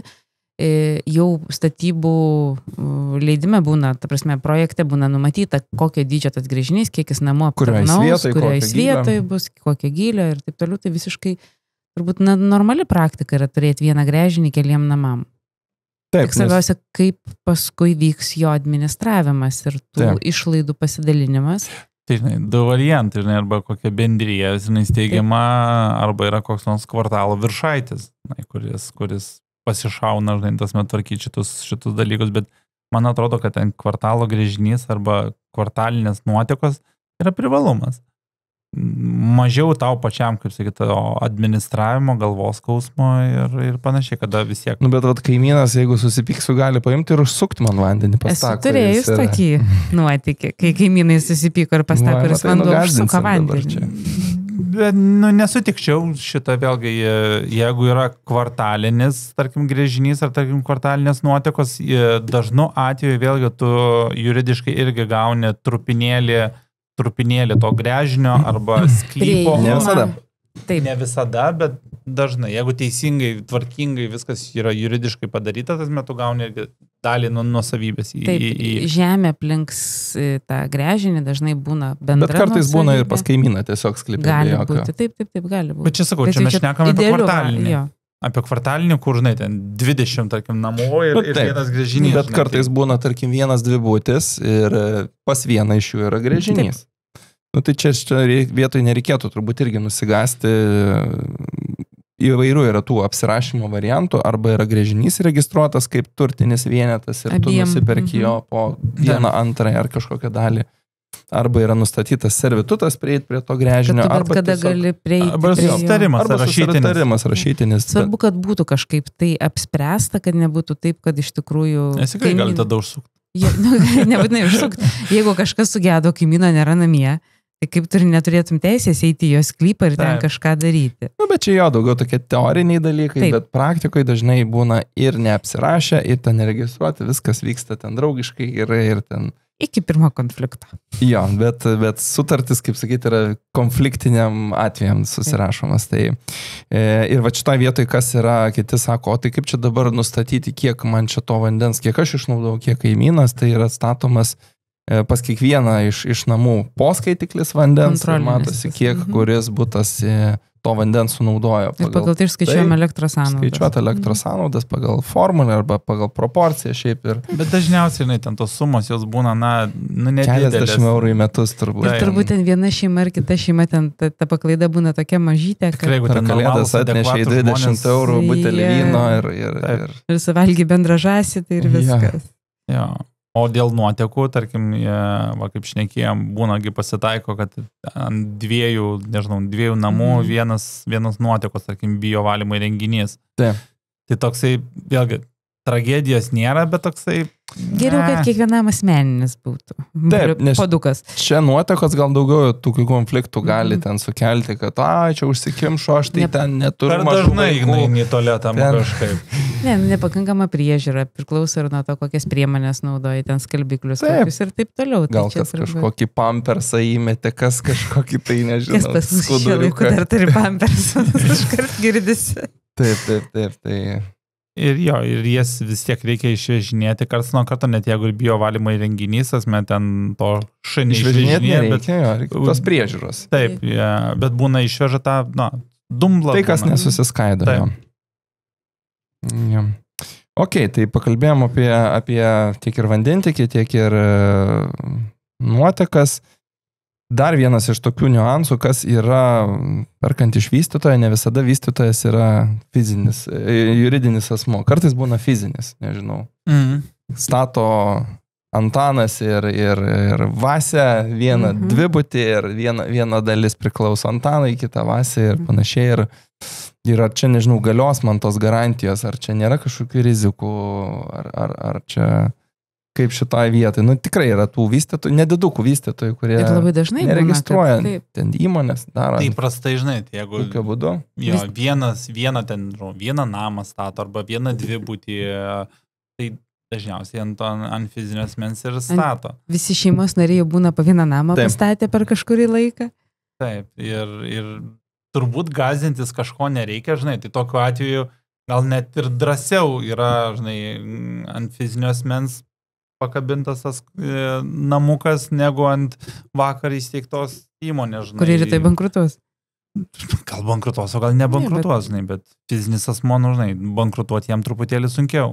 O garantijos vis tiek. Garantijas apibrėžia įstatymas ir šitas civilinis kodeksas, tai nuo to nepabėgsi, kaip sakyti, yra... Garantijos tokias pat yra iš tikrųjų. Čia galbūt perkant iš įmonės yra didesnė tokia, nežinau, patvirtinimas, kad jau yra kažkokia patirtis sukaupta pas vystytoją, kad jis jau yra, kažkoks veikianti įmonė, nežinau, gali parodyti savo portfolio, ką yra pastatęs ir, nežinau, rekvizituose tuose pačiuose gali pažiūrėti, kokią apyvartą, pagal tai nustatyti ir galbūt kažkiek yra tos pridėtinės vertės, kad tu žinai, kad iš kažkokio patikimesnės. Tai aišku, ten kas fiziniai stato yra, nežinau, ten eilę metų stato po 5-10 namų į metus pastato ir... Neretai dar geriau pastato. Ir dar geriau, jo. Tai čia nėra kažkokia grina taisyklė, kurią reikia turbūt už gryną pinigą. Kiekvienu atveju individualiai reikia žiūrėti. Jo, ar kaip Paulius tą gerą pasakė, kad įmonė gali užsidaryti, bankrutuoti, fizinis asmuo ne taip jau lengvai. Dings iš akiračio, tai va šitoje vietoje. O garantijų klausimas, ar reikėtų, nežinau, sutartį ten preliminario ar notarinį įsitraukti, kad būtent tiek metų galioja, tai pagal įstatymus čia turbūt trauka nori, vis tiek galios. Jo, čia, žinai, reikia neišprotėti, nes kiti pirkėjai prašo, atitraukit, kad mums tos garantijos čia būtų. Jo, žinai, galima visą civilinį kodeksą perrašyti, žinai, ir nuo to blogiau nebus, bet jisai tam ir yra, kad... Daug nuorodai ir užteks, ir šiandien net nuorodos neduodant, vis tiek jisai galioja. Taip. Bet, žinai, kartais, žinai, iš mūsų darbo pusės tiesiog gal jeigu ten ekstra sakinį ar keli sakinius ramybės, kad jau tikrai, kaip sakyti, bendradarbiauja ir įrašyti. Kopijuoti ten. Ir kad tikrai visi žinom, kas ten parašyta tam civiliniam kodekse. Nereikia ten irgi turėti konflikto lygioje vietoje, kurio nereikia, jeigu žmogui padės, tai lengviau užmigti naktį tebūnie. Dažnai kas signai iš infrastruktūros servitutai. Kartais būna, kad ar susitikrinti reiktų, ar tikrai turi privažiavimą prie savo kotedžo, ar tai yra, jeigu važiuoji dar ypač per kelis sklypus, nes kai būna kvartaliukas ir, sakykime, ten tų kotedžiukų daugiau, ar tikrai tuose sklypuose, per kuriuos tu važiuosi, yra įteisintas servitutas? Būna du variantai, turbūt arba numatytas tas gatvės kaip atskiras sklypas ir kiekvienas iš tų kotedžiukų nusiperka po dalelę, arba neformuoja, bet kiekvienas atiduoda savo dalį kaip servitutą, kad tu galėtum pravažiuoti pro kaimyno sklypo dalį. Bet kadangi šiais metais susidūriau, kad nebuvo nei vieno, nei kito ir reiks privažiuoti nežinia kaip, tai tikrai ir šitą dalyką reiktų susitikrinti. Nes tai aktualu. Nepirkom. Nepirkot? Nepirkom, paprasčiausiai nepirkom, nes... Bet reikėjo gal pasakyti, vystytojas galbūt sutvarkęs. Tai mes pasakėm, mes visiems įrašysim, kad visi, kurie nusipirks iki jūsų privažiavimo, turės įregistruoti, o jeigu ne, jiem bus įrašyta, kad turės įregistruoti servitutą. Palieka tau tokį mažą kas. Gal bus gerai, o gal... O kas būna, jeigu nebus? Lieka vietos konfliktui, lieka vietos nesutarimui, galbūt paskui sakys, jeigu tu neparašysi, tai aš tau trinkelį ten kur nors neleisiu, ko nors ar pasiparkuoti ar padaryti. Prasme, visokių paskui nesąmonių gali atsirasti, tu niekad nežinai. Nesinori lįsti, bet... Gali kada nors ten, žinot, tas pirkėjas žinoti, kad yra šita spraga. Ateis diena, aš tau kada nors padarysiu ir ten susipyksti ir ištraukiu tą kozirį. Tavo šuo lojantis man taip atsibodo. Užstatysiu aš mašiną ir neprivažiuosiu. Ir ką tu man pasakysi. Taip, tai ta prasme, Ir tikrai turbūt pro mus ir tų konfliktinių visokių situacijų praeina, žinau, žmonės ten ir kažkokius tai akmenis didžiausius vilko ant kelio dėjo, kad kaimynai nepravažiuotų, sako, čia mano sklypas ir viskas, nėra servituto. Čia reikėtų pasižiūrėti, kaip jūs privažiuosit, per kokius sklypus ar per kokias suformuotas gatves jūs privažiuojat prie savo būtent dalies, nes kartais būna net ir nereikia ten gatvės, bet į tą dvibutį įvažiuoja ir yra toks kvadratėlis, kurio naudojas bendrai jo būdu. Tai... Okay. Tai pakalbam gal apie, nežinau, projektavimo klaidas iš vystytojų pusės, ką, nežinau, vystytojai pamiršta kartais, ko nepadaro, dėl ko stringa vėliau pardavimai, dėl ko pirkėjai neperka. Vis tiek kažkokias dabar šiandieninės tendencijos yra, ko reikia tam pirkėjui. Jeigu, tarkim, šnekant apie dvibučius, tai turbūt nereikia statyti jau per didelio, nes kartais lyg ir nori, tarkim, sklype, maksimaliai tų kvadratų, tarkim, pastatyti ir padaro, nežinau, 180 kvadratų dvibutis. Man atrodo, pagal šiandieninės jau tendencijas, jis jau toksai... Ir 3 miegamieji tie patys. Ir be garažo? Ir be garažo. Jo, tai būna ten, kur sanmazgai po 15 kvadratų. Būna visokių tokių stebuklų, tai negali sakyti, kad nelikvidas, bet sunkiau toksai prasiduoda daiktas.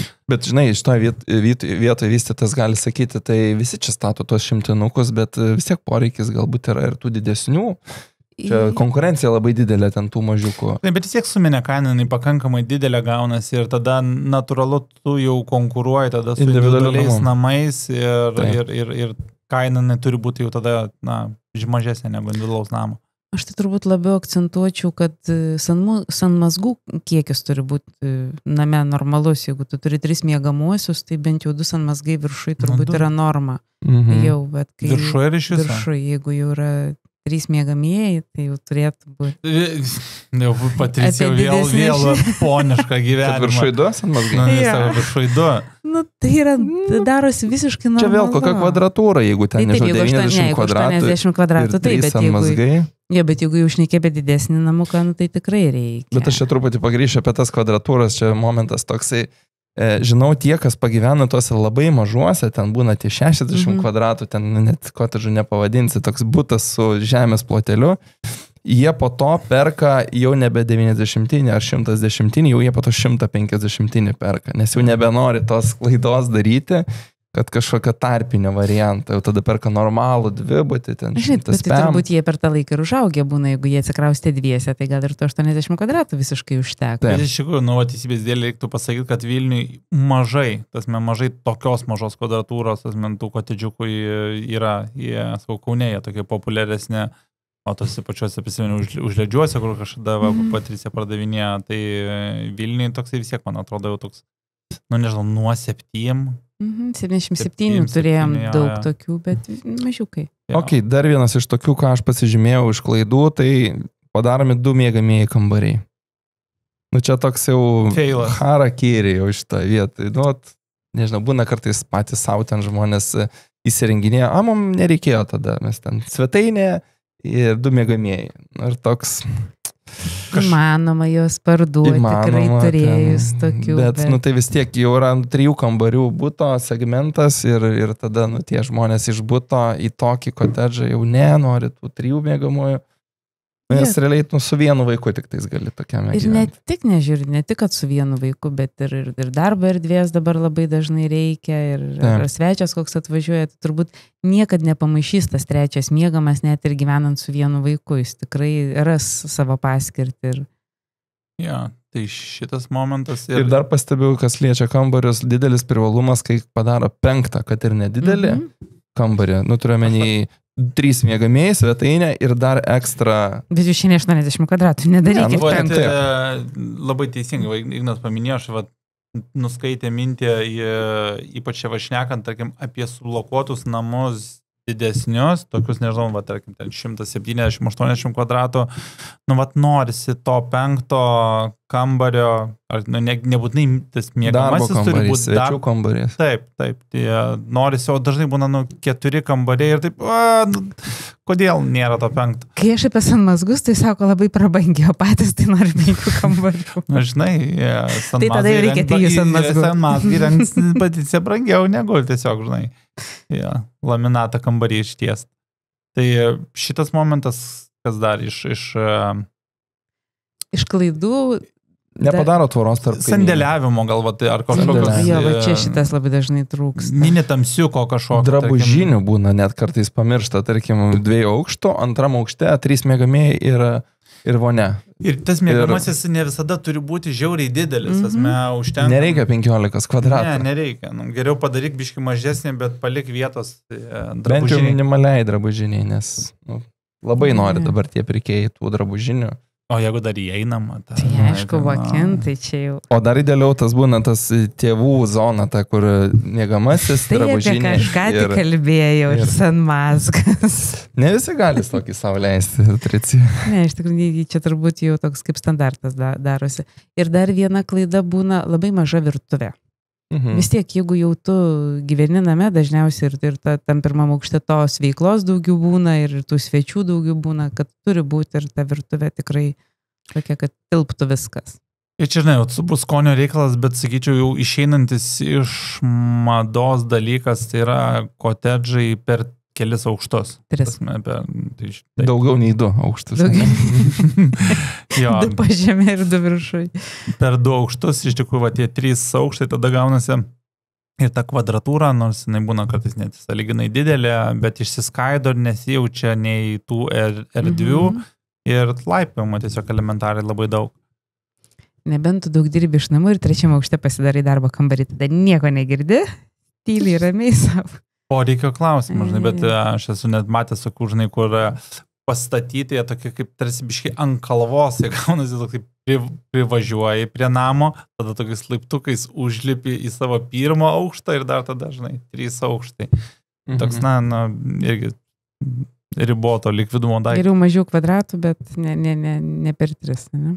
Aš iš tokių gal nedidelių dar klaidų nepadaro tos, tarkim, aklinos tvoros tarp kaimynų. Iš terasų pusės dažnai, atrodytų, ten nedidelis tarpas, bet kiek jisai sukuria to privatumo, ten paprastą segmentą, arba ten nieko nepadaro ir ten, po to patys kažkaip tai darys. Jo, vos ne terasytė prie terasytės susėdė su kaimynu. Iš tikrųjų, dabar visai neseniai turėjau atvejį, kada 2 butį pardavinėjau ir ilgai labai žaidėm tas mes su to pardavimu. Ir ką tu paminėjai, pavyzdžiui, buvo kitoj pusėje gyveno garbaus amžiaus žmogus, ir jis ten net ir tą kiemą, tas man ten retai išeidavo, ir mes visą laiką norėdavom vėlgi ir savininkas pateikti tai kaip privalumą, kad žiūrėk, kad tai yra erdvesnis kiemas, mes čia visi gražiai ten tas mes sutarėm, ir visi ateidavo kažkaip, sakau, neužfiksuodavo to kaip pliuso, o pradėjo savo net matyti kaip minusą. Nes visi nori užsibrėžti, kad čia mano, čia tavo ir viskas. Privatumo nori žmonės matyti daugiau ir tos savo erdvės tokios labai aiškios. Apibrėžtos, taip. Jo. Tai turbūt reikėtų tą padaryti ir padaryti ne visai segmentinę, tarkim, tvorą, kažkokią akliną. Aš turiu prieš kelis metus vieną statytoją, kuris vis 2 bučius namukus statydavo. Ir visada nusukdavo terasas, taip suprojektuodavo namukus, kad vienas nuo kito nusisukė. Tai turbūt pats fainiausias variantas, kai tu turi kaimyną, bet tu visiškai jo nejauti, nes kai terasos vieno į rytus, kito į vakarus, tai tu jeigu ir sėdi ir vakaroji savo terasytį, tu visiškai nejauti. Elementariai truputį prasilenkiantis namai. Jau tiek. Ir tada tos terasos, taip jau viens į kitą nežiūri, jau taip vienas už kampo, kitas truputį toliau. Nežinai, kaip yra tokių, kaip sako, kotedžinas, žinai, kur sėdi savo terasą ir kokie 7, žinai, 6 kaimynai, tas realiai tave mato. Vienas iš šono, kitas iš šono, iš ten. Čia tas turbūt blogiausias yra, kai yra eilė taip ir kita eilė dar iš priekio taip. Taip pasakyti, kaip jie vadinami. Kaip jie vadinami? Dešra, žinai, kur būna 10, žinai, kotedžo eilė. Jie tokiuose kartais pritrūksta. Aš ne tik tais apie tai, kad ten išilgai išdėliojame, bet kai dar kita pusė orientuota veidrodinių principų į tave, kur tu išeini, matai priešais esančią terasą. Ar ten paprasta segmentinė tvara, tai aš esu tokį irgi pardavinėjęs, tai žmonės sako, mes tiesiog neįdavom į tą terasą, nes ten kaip ant scenos išeini. O grįžkim į pradžią podcast'o, kai sakėm, kodėl perka kotedžą tam, kad pabūtų terasoje ir turėtų savo žemės ir kai tu jį nebeini. Tai... Bet žinai, čia vėlgi sakau, argumentas irgi tas, dažnai tas ir kaina atsispindi. Taip. Tai žinai, kur ten, tarkim, tavo privati, kokia ten dar gal į miškelį žiūrint, tai vėlgi vienokia kaina, o kur tu jau toks jau, žinai, ant parodos esi, na, tai jie būna pigesni. Eidamas į terasą turi pasipuošti. Taip. Ok, tai man atrodo, tos teorinės dalies ganėtinai nemažai čia palėtėm ir tokių praktinių niuansų ir dabar jau gal gryna tokia praktika. Labai trumpai prabėkim, palieskim keletą tokių, nežinau, šiuo metu vystomų sublokuotų namų kvartalų. Čia mes neliesim kažkokių ten 2 dvibučių statomų ir panašiai, tokių jau kvartalinės statybos, nes įvairaus lygmens yra ir labai ekonominių ir tokių, kurie kainuoja ten daugiau nei $500,000 sublokuoti namai. Oho. Tai atrinkome keletą tokių 5-7, kiek čia spėsim, tiek paliesim. Sakau, labai nesigilinom ten į kvadratūras, į kokius darbus padaro, bet šiaip apie patį konceptą, apie patį, tai Riešiai yra toksai Spanguolių takai, vadinamas. Buvau prieš porą savaičių jame. Projektas, kurie tikrai didelius labai užmojus turi, ten kelių hektarų teritorijoje. 60, atrodo, kažkėlį kiek. 60 netgi hektarų. Ne, ta prasme, namų ten labai. Jie stato tikrai daug ir labai gražiai. Jo, tai va čia kažkiek tai matosi. Graži ten ta teritorija. Turbūt, kuo man jisai krito į akį, kiek jau tų projektų mačius, savo tą sporto įrangą, visą infrastruktūrą paruošta aktyvaus žmogaus gyvenimui. Ta prasme, ten tikrai kursis daug jaunų žmonių, kurie mėgsta sportą, mėgsta tą lauką ir tu čia dabar vizualizacijas žiūri. Realybėje jau yra daug kas labai padaryta ir pačios to žaidimo aikštelės, tikrai labai nustebino važiuojant. Emocija gera. Tikrai labai. Gal dėl to daro čia tų aikštelių, nes labai toli važiuoti iki sporto klubo. Nes vienas krepšininkas nusipirko. Tai jiem dabar daro, ne? Jie turės ką veikti. Iš esmės, šiaip projektas tikrai sveikintinas, kad daro tokį kūrė bendrą kvartalo konceptą, tikrai smagu tokiame gyventi, bet ta vieta, truputėlį man gal ten akmenėlis jų daržą, jinai tolokai. Už Riešės. Prie Dvariškio ten. Jau nedavažiavus jo Dvariškio ir ten tokiam lauke, vis tiek nėra toli. Aš irgi įsivaizdavau važiuodama, kad bus toliau nuo mokyklos gatvės, ten gana arti viskas. Žinai, Riešė toks išsivystęs kvartalas, rajonas, sakykime, ir tokios teritorijos sunku gauti, ten pačioj toj geroji Riešiai. Tai truputėlį už turbūt yra už. Kas man patiko, kad ne visi vienodinam, kai kartais būna vienas kvartalas ir viskas labai copy-paste. Čia ir 1 aukštų yra, ir 2 aukštų yra, ir tokie... Tai dabar palėtė, kokios ten yra kvadratūros, tai kaip mes ir kalbėjom, pas jos dabar kvadratūros svyruoja, bent jau iš tų reklamuojamų, nuo 100 iki 120 kvadratinių metrų. Visi bandomi pataikyti į tą tokią populiariausią kvadratūrą ir jų kainos svyruoja nuo 1900 iki 2300. Ir kai kurie ten turi tokius kaip sandėliukus, iš kurių bus galima ir garažiuką pasidaryti, vis tiek tų kvadratų realiai ten gali daugiau būti. Va čia rašo net ir šiek tiek mažesnių, 95 kvadratų netgi. Tai kiekvienam pagal skonį ir galimybės. Tai toks tas Spanguolių takų, aišku, mes čia nieko nereklamuojam, čia tiesiog tik tais aptariam ir neskatinam pirkti, nei vienas neparduodam. Bet kadangi buvau ir su klientais buvau, tai tikrai labai patiko. Ok, kitas projektas, tokio didelio ganėtinai vystytojo statomas yra Bičiulių parkas. Kaip jum ta vieta čia, link Trakų važiuojant? Man jinai visai įprasta. Tau taip. Pozicinė netoli.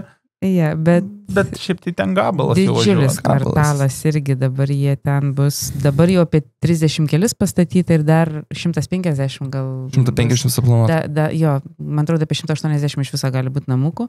Irgi blokuoti visi, kai kurie bus paskui ir neblokuoti prie miško ir didesni, tokie prabangesni namai, tai tikrai irgi toks kvartalas, sakyčiau, irgi su visom žaidimo aikštelėm, su viskuo. Ir jie parduoda tik tai su pilna apdaila. Jau dalinių nebevaduoja. Ja. Tai jie su pilna apdaila ir tikrai kokybiškai viską daro, bent jau kiek atsiliepimų turiu, tai manau, kad irgi toks vienas iš tų kvartaliukų, kur kai didelis, kai jeigu ten gerokai virš 100 vienetų, tai automatiškai iškart viskas. Bet čia tipinis šito vystytojo konceptas, ne vienas į tokį išvystęs ir paneriuose pradavinėja. Jo, bet jis, pavyzdžiui, būdavo dideliam kvartale kažkokį gabaliuką nusiperka ir ten vieną gatvelę ir ją išvysto, o čia jau visas toks, jeigu ten 180 vienetų vienoje vietoje, tai tikrai didelis. Aišku, čia viskas tas etapais turbūt vyksta, ten dabar kažkoks dabar 30 keli, o paskui jo į priekį. Žinai, bent jau ne 2 ar ten 4, žinai, jau toks. Ja. Bet ten teisybės dėliai ta pusėje anksčiau buvo tokia bičiulių gyvenvietė, ten yra bičiulių gatvė. Ten, aš kiek esu girdėjęs, ten Snoro finansuojama, ten buvo ten kažkokia didelės korporacijos ir ten ganėtinai prabangių namų yra pastatyta. Esu ten porą kartų buvęs, tai su teniso aikštelė, netgi ten irgi su sporto aikštynu, tai čia toks senų laikų, toks kvartalas. Ir aš buvau prieš kelis metus ten nuvažiavus, toks truputėlį liūdėsiukas apėmė, būta kažkada labai gražių minčių ir tos prabangos, o paskui užgesė. Ja. O paskui šalia jų dar vienas kvartaliukas vystėsi, bet irgi taip ir pasibaigė nepilnai. Nu tai čia turbūt visų didžiausia baimė, kai tai tos didelės ambicijos neįsigyvendina ir lieka kažkoks toksai pusgaminis. Ir labai norisi to, kad vystytojas taip iki galo būtų pajėgus ir padarytų visą projektą ir nepaliktų ten po to pirkėjų neasfaltuotom gatvėm ir be tų visų kaip šitas projektas didelis prie Klevinės. Bendoriai? Ne, Auriai. Ja.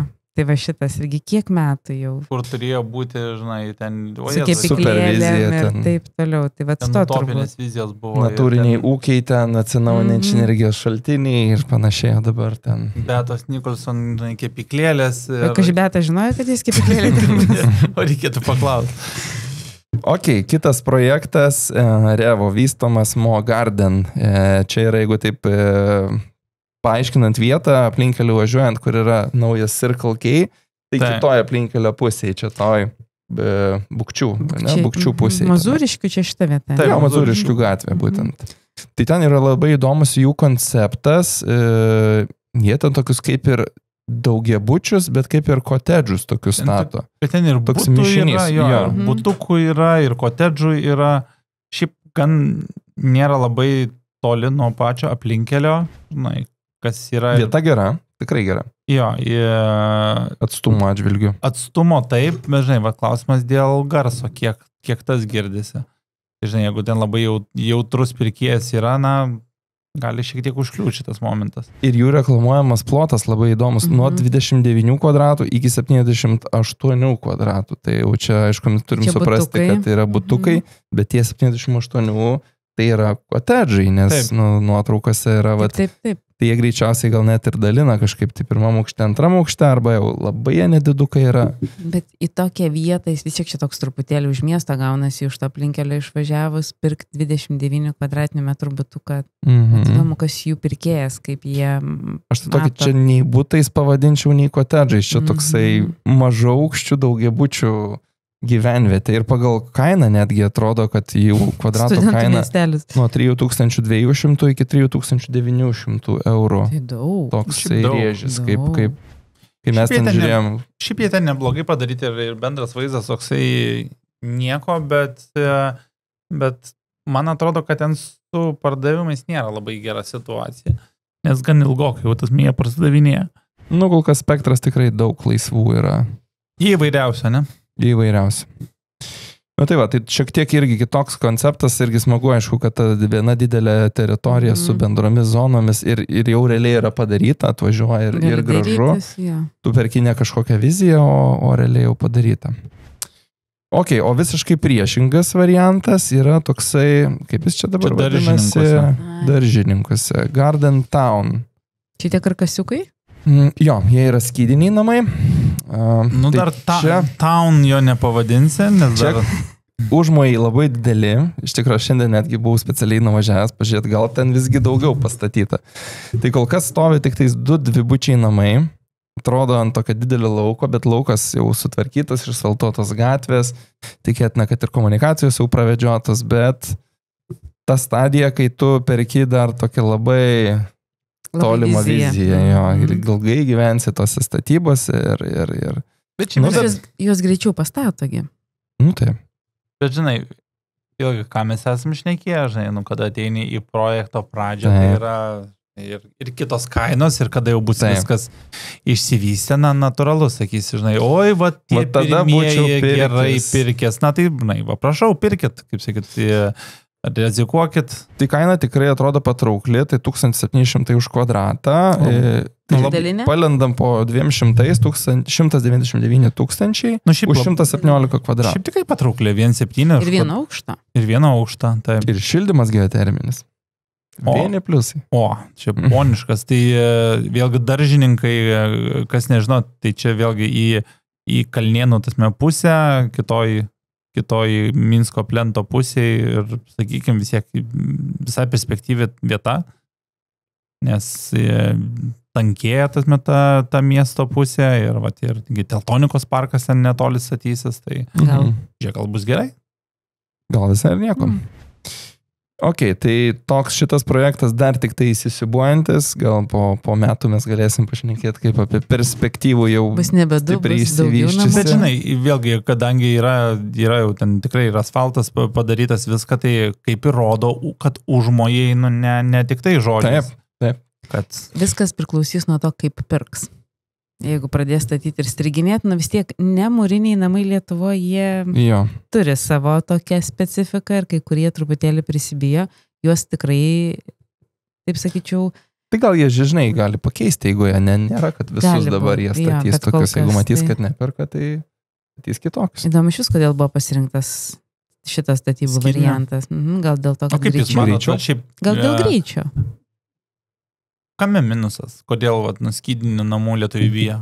Ar čia tiesiog, žinai, tas moralinis konservatyvumas turbūt, kad čia dalykas. Vienas dalykas moralinis, kitas dalykas, čia prieš kiek tų metų, turbūt kokį 10 atėjo jie į Lietuvą ir tikrai buvo labai prastų pristatytų. Ir iš to yra žmonių galvose, jeigu iš lūpų į lūpas sklindantis braškas kilinėja ten. Kad tu, jeigu esi namie ir kas nors šnekasi lauke, tu kiaurai viską girdi, kad vėja visą girdi, ta prasme, tokių dalykų yra, bet tai čia turbūt iš tos nekokybės. Gal pas mus tų meistrų gerų nebuvo, kurie mokėtų tikrai tą gerą skydą ar karkasą pastatyti, bet jau pasistažavo Norvegijai, Švedijai ir Skandinavijai. Grįžta patyrę, žino, kaip statyti, tikėtina, kad gal bus gerai. Geriau. Ok, dar vienas toks projektukas miško apsupty, tai čia vėl jau kitą visiškai pusę, jeigu taip vietą žiūrint, tai čia yra Paneriai, tarp Vaidotų ir Trakų Vokės teritorija. Miško apsupty vadinasi, nes iš visų pusių kvartalas supa miškas. Ir tikrai miškas supa, ir tikrai buvau, ir irgi su klientais pirkom ten namą ir išsirinkom labai fainą variantą su dideliu sklypu. Tai man ir koks tas sklypas, kokio dydžio? Neatsimenu arais, bet tikrai irgi prie miško. Ten iš 5, ar ne? Ir net atsintė kažkada nuotrauką klientai iš miegamojo voverytę. Matosi medyje. Toks vis tiek, jeigu jo pavadinimas miško apsupty, tai jis tikrai atitinka šiuo atveju tą gyvenvietę pačią. Bet čia gal man ko trūksta, tai vis tiek jie nemažai čia tų vienetų pastatė, bet kiek aš mačiau, tai nėra kažkokių bendrų teritorijų, tų bendrų Ne, bet yra sklypas, kur šnekėjom, kad galima daryti. Pasistatysit vaikų žaidimą. Mes pasistatėm savo gyvenvietį, nieko, viskas gerai. O kur Patrizė Padėlio kortai? Kur krepšinio? Kur stalo tenisas? Kur bendruomenį susirinkti? Kur tinklinį pažaisti? Bus kur. Nes iš tikrųjų, man atrodo, kad tikrai lengviau parsiduoda tie projektai, kur yra išvystytos tos erdvės, sakau, ne tik tai žodžiais, bet kur tas padaryta, ir pačioj pradžiai. Kur ateina ir vis tiek tą viziją lengviau tasme parduoti to kvartalo bendruomenės ir man atrodo, kad... Tai va, pas juos kvadratūros svyruoja nuo 98 kvadratų iki 218. Taip, su garažais dideli kai kurie namai tikrai. Tai va čia, ką mes kalbėjom, kad čia jau netipinė kvadratūra, jie kainuoja po 590 000 eurų. Čia įrengtas, aišku, Jo, jie irgi įrengė pilnai. Jo, šiaip jie daug įrengtų turi ir su dalinė, tai dalinė jau pas juos svyruoja apie 1600-1700 už kvadratą, o įrengti svyruoja taip apie 2,5, 2,7, 2,3 už kvadratą ir panašiai. Patogaus išplanavimo, gražiai padaryti su terasytėm, tai tikrai. Man patiko. Jo, žinau, šito šiek tiek vystytoja statyba, tai jie atidirbė tos tipinius projektukus, ten 125 kvadratų, 110 kvadratų ir žino, kaip juos statyti. Ir štampuoja. Klaidas išmokė, bagus išsigaudė jau. Tai. Kitas projektas yra Kalnėnuose, jis plaukit ir vadinasi kažkaip. Keltų namai. Keltų namai, jo. Tavo namai Kalnėnuose, jų šūkis yra. Tai... Yeah. Kalnėnai, bet tokia jau turbūt pakraštys Kalnėnų. Kalnėnai, čia bet ne Kalnėnai. Mokyklos, kur ten dar... Kalnėnai už gerą kainą, gal tas taip pavadinčiau. Naujieji Kalnėnai. Jo, ir jeigu lokaciškai žiūrint, tai ten yra už Karalienės Mortos mokyklos toliau važiuojant, šiaip navigacija dažnai blogai veda.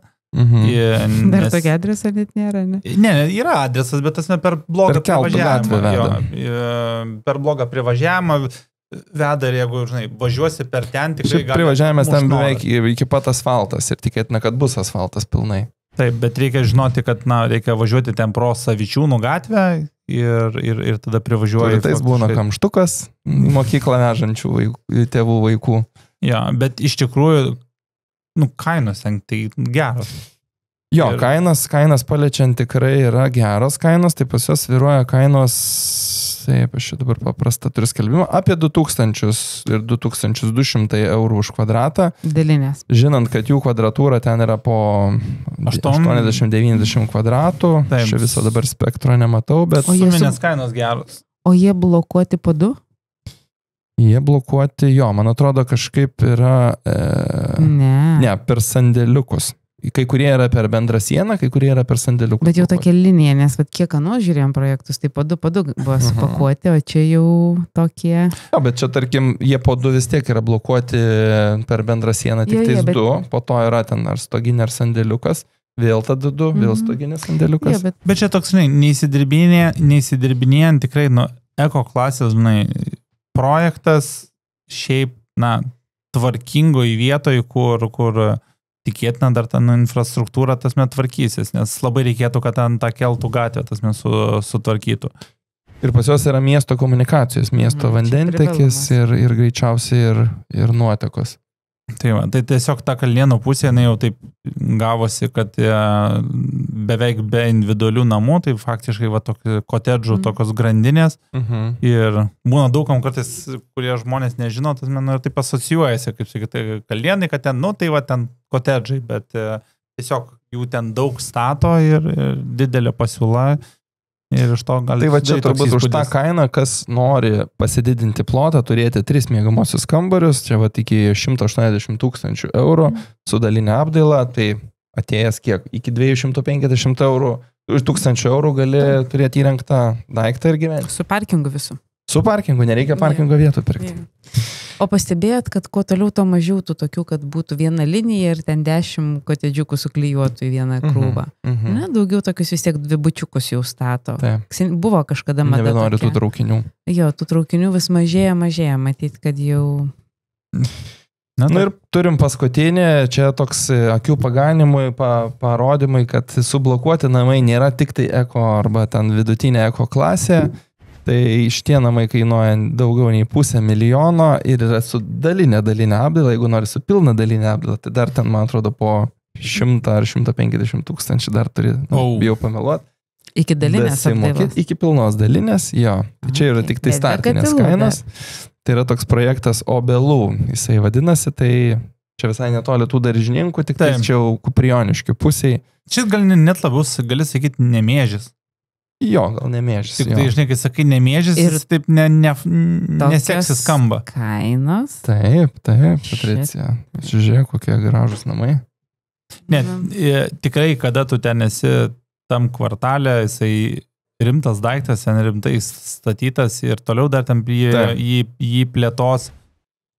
lokaciškai. Atitinka vietą klausimas. Atitinka, aš sakyčiau, kad ten, matai, vis tiek ta kvartalinė statyba, daug jie statys jų, viskas irgi yra apribota mišku ir žaliom zonom, tai, jaučiasi tas toks kvartalas, nėra taip, kad įterpta tarp kažkokius tai senų individualių namų, nežinau, ar senų daugiabučių. Tai toks, vėlgi, jeigu dabar jiem ten, kaip sakyt, gerai prasiduoda valio, bet kai startavo toksai, gali sakyti, kad rizikingas biski projektas buvo. Bet tai vis tiek 510 000 čia yra... Jo, va čia jų puslapį yra įrengimo lygiai, va yra pirmas lygis ir antras lygis. Ir... Gali pasakyti, kad tikrai visi pasieks tą antrą lygį, nes jau tiek sumokėjęs. Jo, tai čia yra toks prabangus kotedžų sublokuotų namų kvartalas, tai kad tiesiog, kad parodyt, kad sublokuotas namas gali būti ir prabangus, ir brangus. Bet tai daugiau yra išimtis iš taisyklės. Jo, tai čia jų kvadrato kaina už tą dalinę yra 3000 eurų už kvadratą ir tikrai žinau, kad pardavimai vyksta ir žmonės gyvens. Turės rimtą daiktą. Jo, kaiminystė turėtų būti tikrai solidi pagal pinigus. Jo, tai man atrodo, prabėgom nemažai tų projektų, aišku, čia labai įsiplėsti negalim, gal, nežinau, parašykite, jeigu įdomu, galim padaryti kažkokią tai vien tik laidą apie kažkokius projektus, ar kotedžų, ar kažkaip būtų sureitinguoti, ar dar kažkaip tai... Ir listą tą padaryti. Kaip reitingavom namus elitą, ne, tai kaip pat padaryti. Taip.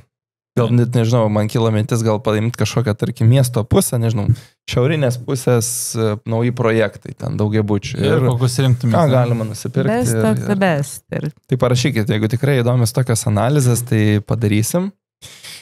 Ką dar, mes norim padėkoti mūsų šiandienos rėmėjams, tai yra NT skelbimo portalui realu.lt ir baldai1.lt baldų portalui. Plačiam pasirinkimam baldų. Ir aišku, padėkoti jums, kad žiūrit, nepamirštat ir laikinat. Ir komentuojat, laikinat, subscribinat. Paspauskit laiką. Ačiū labai. Ačiū, kad žiūrit. Ačiū, kad žiūrit ir iki kitų kartų. Iki.